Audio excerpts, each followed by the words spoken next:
నమస్తే, welcome to Suman TV. ఒక మనిషి అందాన్ని పెంచేది వారి అందమైన చిరునవ్వు. ఆ అందమైన చిరునవ్వు ఉండాలంటే మన పళ్ళ వరుస బాగుండాలి. కొంతమందికి పళ్ళ మధ్యన సందులు ఉంటాయి. దానివల్ల వాళ్ళ అందమైన చిరునవ్వుని నవ్వలేకపోతూ ఉంటారు. దానివల్ల వాళ్ళ కాన్ఫిడెన్స్ లెవెల్ కూడా తగ్గుతూ ఉంటుంది. అయితే ఎందుకు ఈ పళ్ళ మధ్యన సందులు అనేవి ఏర్పడతాయి? వీటికి లేటెస్ట్గా వచ్చినటువంటి ట్రీట్మెంట్స్ ఏంటి? ఎలాంటి ట్రీట్మెంట్స్ అందుబాటులో ఉన్నాయి? ఎలా దీన్ని రెక్టిఫై చేసుకోవచ్చు? ఈ విషయాన్ని తెలియజేసేందుకు మనతో పాటు ఉన్నారు ఎఫ్ఎంఎస్ ఇంటర్నేషనల్ డెంటల్ సెంటర్ నుంచి సీనియర్ కాస్మెటిక్ డెంటిస్ట్ డాక్టర్ స్మితారెడ్డి గారు మనతో పాటు ఉన్నారు. Hello ma'am. నమస్కారం అండి. మ్యామ్, చాలామందికి ఇప్పుడు నేను చెప్పినట్టుగా పళ్ళ మధ్యన సందులు అనేవి ఎక్కువగా వస్తూ ఉంటాయి. సో ఈ సందులు రావటం వల్ల కాన్ఫిడెంట్గా నవ్వలేరు, ఎవరితో మాట్లాడలేరు, ఒక షై ఫీలింగ్ అనేది వాళ్ళకు ఉంటుంది. సో దీన్ని సరి చేసుకోవాలంటే ప్రజెంట్ మనకి ఎటువంటి ట్రీట్మెంట్స్ అందుబాటులో ఉన్నాయి? బిఫోర్ దట్ అసలు ఈ సందులు రావడానికి రీజన్స్ ఏమై ఉంటాయి? సందులు అనేది వేరియస్ రీజన్స్ ఉంటాయమ్మా.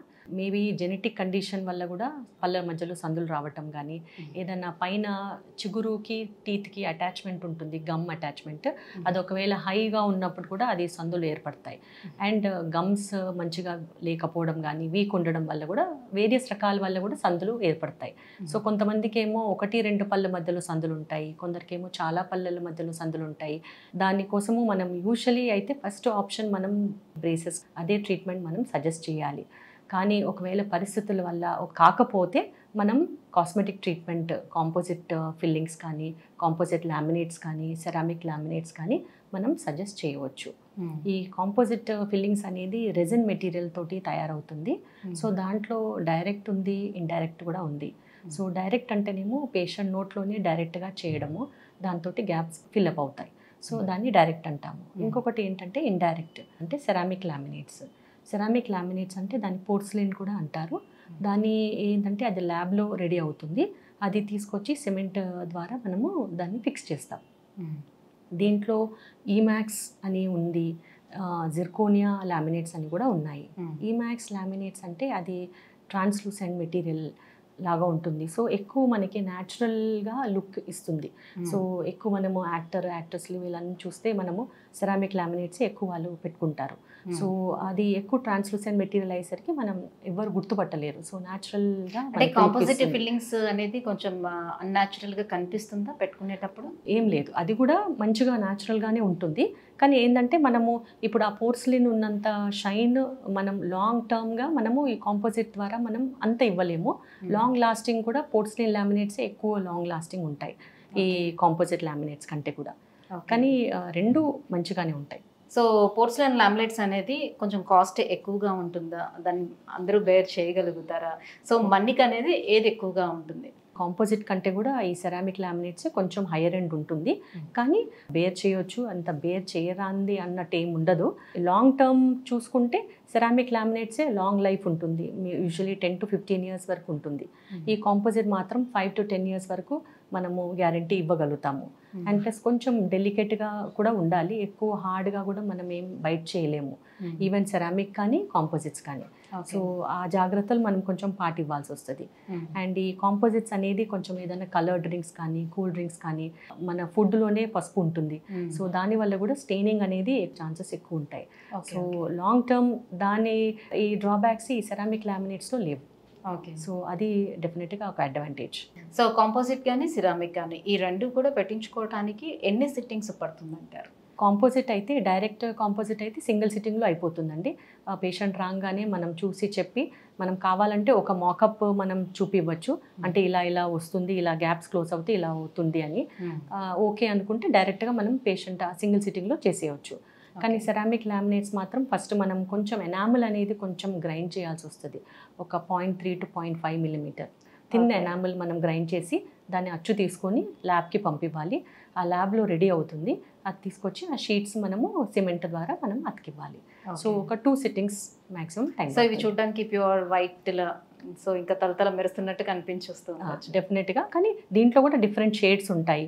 సో కొందరేమో ఎక్కువ వైట్ కావాలి అని అడుగుతారు, సో వాళ్ళకి వైట్ ఇస్తాము. కొందరికేమో న్యాచురల్గా మన న్యాచురల్ కలర్ ఎట్లా ఉంది, పక్క టీత్ ఎట్లా ఉంది, దాని మ్యాచ్లోనే మనము ఆ కలర్ ఇస్తాము.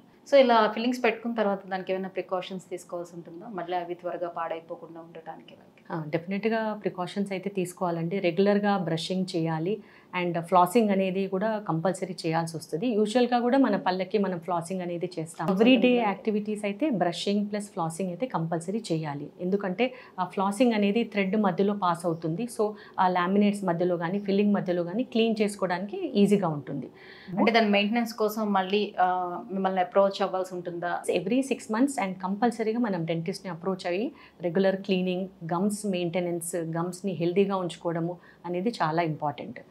సో అంత కేర్ తీసుకుంటే లాంగ్ టర్మ్ ఉంటాయి, ఏ ప్రాబ్లం ఉండదు. ఓకే. సో సిరామిక్వి ఇది ఫిల్లింగ్ పెట్టించుకునేటప్పుడు లామినేట్స్ పెట్టించుకున్న తర్వాత ఇప్పుడు జనరల్గా నార్మల్ టీత్కి మనం ఏదైతే మనం పాలిషింగ్ కానీ క్లీనింగ్ కానీ ఎవ్రీ 6 monthsకి ఒకసారి వెళ్ళి చేయించుకుంటామో దీనికి అలా చేయించుకోవచ్చా? ఇప్పుడు ఫర్ సపోజ్ ఇప్పుడు మీ దగ్గర నేను ట్రీట్మెంట్ తీసుకున్నాను, వేరే డాక్టర్ దగ్గరికి వెళ్ళి నేను ఇట్లా క్లీనింగ్ పర్పస్ వెళ్ళాను అనుకోండి, అదేమైనా పాడైపోయే అవకాశం ఉంటుందా వాళ్ళకి తెలియకపోతే?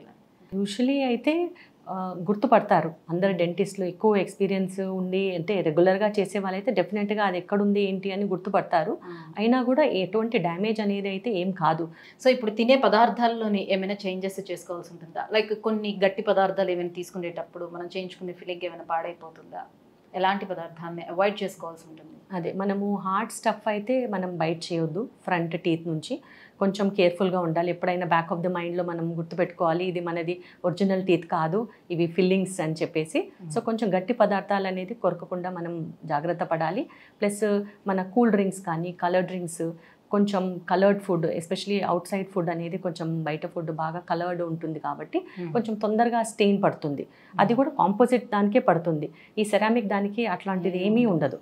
సో అట్లాంటి భయం లేదు కలర్డ్ ఫుడ్స్. కానీ కాంపోజిట్కి మాత్రం కొంచెం మనం జాగ్రత్త పడాలి. ఎంత పడినా కూడా ఒక 5-10 years మనము గ్యారంటీ ఇవ్వగలుగుతాము. ఓకే. సో సాధారణంగా ఈ ఫిల్లింగ్స్ అనేది ఎవరికి అవసరం అవుతాయి? ఇప్పుడు మీరు బ్రేసెస్ మనం పెట్టుకోవచ్చు అని అంటున్నారు కదా, ఫస్ట్ ప్రిఫరెన్స్ బ్రేసెస్కే ఇస్తున్నారు కాబట్టి. సో ఎలాంటి వారికి అసలు బ్రేసెస్ పెట్టుకునేటప్పుడు ఎందుకు ఫిల్లింగ్ అనేది? బ్రేసెసే ఫస్ట్ ఆప్షన్ ఇస్తామండి. కానీ కొన్నిసార్లు ఏమవుతుందంటే పేషెంట్స్కి టైం ఉండదు, లేదా ఆల్రెడీ ఒకసారి 2 సార్లు బ్రేసెస్ చేసుకొని అది రిలాప్స్ అయ్యి మళ్ళీ సందులు ఏర్పడడం అనేది అవుతుంది. సో అండ్ కొందరు అబ్రాడ్ వెళ్తారు, లేదా కొందరికి అసలు బ్రేసెస్, ఎందుకంటే ఇది లాంగ్ టర్మ్ కాబట్టి 1.5-2 years ట్రీట్మెంట్ ఉంటుంది. సో లాంగ్ టర్మ్ కాబట్టి కొందరికి ఇష్టం ఉండదు. సో అలాంటి పరిస్థితుల్లో డెఫినెట్గా మేము కాస్మెటిక్ ట్రీట్మెంట్ సజెస్ట్ చేస్తాం. లేదు అనుకుంటే ఫస్ట్ అలైనర్స్ కానీ బ్రేసెస్ కానీ అదే ఫస్ట్ ఆప్షన్. సో ఎక్కడైనా సరే పన్ను సగంగా విరిగిపోయి ఉండేటప్పుడు కూడా దీన్ని యూజ్ చేసుకోవచ్చా? ఈ ఫిల్లర్స్ తోటి దాన్ని ఫిల్ చేసి నార్మల్ సైజ్కి చేసుకోవడానికి. ఇప్పుడు ఏదైనా పేషెంట్ కింద పడ్డాడు, ఏదైనా పన్ను విరిగిపోయింది, సో ఫస్ట్ కాంపోజిట్ ఫిల్లింగ్సే ఫస్ట్ సజెస్ట్ చేస్తాం. ఎందుకంటే అది మన న్యాచురల్ పన్నుని ఏం డ్యామేజ్ ఉండదు, ఏదైతే విరిగిపోయిందో అదే మనం యాడ్ చేస్తాం. సో దానికి ఎక్కువ న్యాచురల్ టూత్ స్ట్రక్చర్ని సేవ్ చేయడం అనేది ఎక్కువ ఉంటుంది. Okay, right. Thank you so much ma'am. So ఈ పళ్ళ మధ్యన ఉన్నటువంటి ఈ సందులకి కాంపోజిట్ ఫిల్లింగ్ కానీ సిరామిక్ కానీ ఏ రకంగా హెల్ప్ అవుతుంది, దీనివల్ల ఎలాంటి లాభాలు ఉన్నాయని విషయం తెలియజేసినందుకు thank you so much. Thank you అండి.